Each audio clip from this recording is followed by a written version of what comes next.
এই মুহূৰ্তত আমি উপস্থিত আছোঁ মহচিনাৰ ঘৰত। এইগৰাকী মহচিনাই হোজাই জিলাৰ ভিতৰত সৰ্ববৃহৎ নম্বৰ পাই উচ্চতৰ মাধ্যমিকত হোজাই জিলালৈ গৌৰৱ কঢ়িয়াই আনিবলৈ সক্ষম হৈছে এইগৰাকী মহচিনা। আৰু মহচিনাৰ ঘৰত বৰ্তমানে আমি উপস্থিত হৈছোঁ, কিয়নো যিসকল ছাত্ৰ ছাত্ৰীয়ে বৰ্তমান অধ্যয়নৰত আছে বা হাইস্কুল শিক্ষান্ত পৰীক্ষাত আগন্তুক দিনত তেখেতসকলে অৱতীৰ্ণ হ'ব, সেইসকলে যাতে ভিডিঅ'টোৰ পৰা অকণমান হ'লেও মটিভেশ্যন পায়, সেইবাবে আমি উপস্থিত।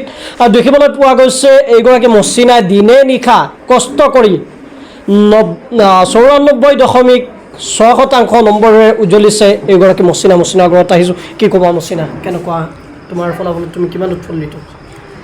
বহুত ভাল লাগিছে, বহুত ভাল ফলাফল এটা পাই বহুত আনন্দিত আৰু গৌৰৱান্বিত হৈছোঁ। তুমি কেই ঘণ্টা অধ্যয়ন কৰিছিলা? মই 3 পৰা 4 ঘণ্টা অধ্যয়ন কৰিছিলোঁ। ৰাতি কিমান বজালৈ তুমি? ৰাতি কেতিয়াবা 12টা বাজিছিলে, কেতিয়াবা 12:30 বাজিছিলে, তেনেকুৱা হৈছে। আৰু তোমাৰ এই সফলতাত কোন আছে? মোৰ সফলতাৰ আঁৰত মোৰ শ্ৰদ্ধাৰ শিক্ষক গুৰুসকল আৰু মোৰ মা দেউতাৰ লগতে মোৰ পৰিয়ালবৰ্গ সকলো বিশেষ অৱদান আছে। তেওঁলোকৰ কাৰণে আজি এনেকুৱা এটা ভাল ফলাফল লাভ কৰিবলৈ সক্ষম হৈছোঁ। তোমাৰ সপোন কি আছে? মই ভৱিষ্যতে এজন ভাল চিকিৎসক হোৱাৰ মন আছে। আৰু যিসকল আগন্তুক হাইস্কুল শিক্ষান্ত পৰীক্ষাটো অৱতীৰ্ণ হ'ব বা উচ্চতৰ মাধ্যমিকত অৱতীৰ্ণ হ'ব, সেইসকলক তুমি কি বাৰ্তা দিব বিচাৰা? তেওঁলোকক মই এটাই কথা ক'ব বিচাৰিম যে তেওঁলোকে যাতে যি পঢ়ে তাৰ প্ৰথমতে কনচেপ্ট ক্লিয়াৰ কৰি লয়। কনচেপ্ট ক্লিয়াৰ কৰাৰ পিছত সকলো চব বস্তু হৈ যায়। বিশেষকৈ ছায়েন্সত কনচেপ্ট ক্লিয়াৰ নহ'লে একো নহয়। কনচেপ্ট ক্লিয়াৰ হোৱাৰ পিছত চব বস্তু হৈ যায়। আৰু এটা কথা চিলেটি ভাষাত আছে, ধন্য বাবাৰ ধন্য সন্তান। এইগৰাকী পিতৃ হৈছে মহচিনাৰ পিতৃ, আৰু এইগৰাকী পিতৃৰ কন্যাই আজি 94.6% নম্বৰেৰে সমগ্ৰ হোজাই জিলালৈ গৌৰৱ কঢ়িয়াই আনিবলৈ সক্ষম হৈছে। আৰু চাচ মিছন 50 ৰেচিডেণ্টেল স্কুলৰ পৰা সুখ্যাতিৰে উত্তীৰ্ণ হৈছে এইগৰাকী মহচিনা। মহচিনাৰ পিতৃৰ কেনেধৰণৰ উৎফুল্লিত বা অনুভৱ কেনেধৰণৰ তেখেতৰ হৈ আছে, কি ধৰণৰ? প্ৰথমতে মই আপোনাৰ চেলৰ সমূহ কৰ্মকৰ্তাক আন্তৰিক অভিনন্দন জনাইছোঁ। লগতে তাইৰ LP স্কুলৰ পৰা হায়াৰ ছেকেণ্ডেৰীলৈকে যিসমূহ শিক্ষক শিক্ষয়িত্ৰীৰে পাঠদান কৰিছে সকলোৱে মোৰ আন্তৰিক অভিনন্দন থাকিল। আৰু তাইৰ সফলতাৰ কাৰণে মই, মোৰ পৰিয়াল, ওচৰ চুবুৰীয়া সকলোৱে আমি আনন্দিত হৈছোঁ। আপুনি তাইৰ পিতৃ হিচাপত আপুনি কিমান তাইৰ লগত আপুনি আছিল বা তাই ৰাতি উজাগৰে কটাইছিল, সেই সময়ত আপুনি কি কৰিছিল? তাই যেতিয়া ৰাতি উজাগৰ কৰে তেতিয়া প্ৰায় সময়তে মই তাইৰ লগতে থাকিছিলোঁ, উজাগৰে থাকিছিলোঁ।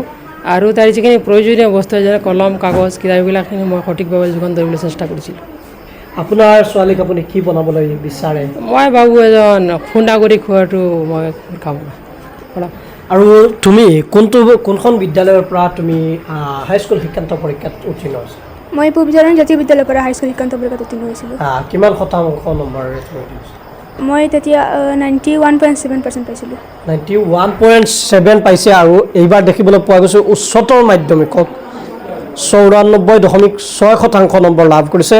আমি জনামতে এই মুহূৰ্ত পৰ্যন্ত যিখিনি আমাক ফলাফল জনোৱা হৈছে, হোজাই জিলাৰ ভিতৰত চাচ মিছন 50 সৰ্বোচ্চ নম্বৰ পাইছে চাচ মিছন 50ৰ ছাত্ৰী মহচিনা বেগমে।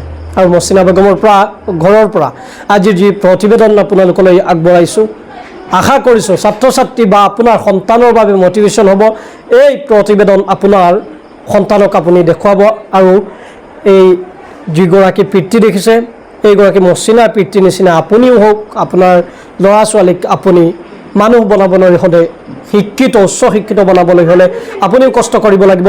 আৰু মহচিনাই যেনেদৰে কষ্ট কৰিছে, ঠিক তেনেদৰে ছাত্ৰ ছাত্ৰীসকলক কৈছোঁ তোমালোকেও কষ্ট কৰিব লাগিব। আৰু কষ্টৰ ফল মিঠা বুলি এটা কথা আছে, নিশ্চয় সকলো কষ্টৰ পিছতে যেনেকুৱা এন্ধাৰৰ পিছত পোহৰ নিশ্চয় আহিব, তেনেকুৱা কষ্টৰ পিছত ফলাফল ভাল হ'ব বুলি আমি আশাবাদী। আৰু প্ৰতিবেদনটো আপোনালোকে যিমান পাৰে শ্বেয়াৰ কৰিব।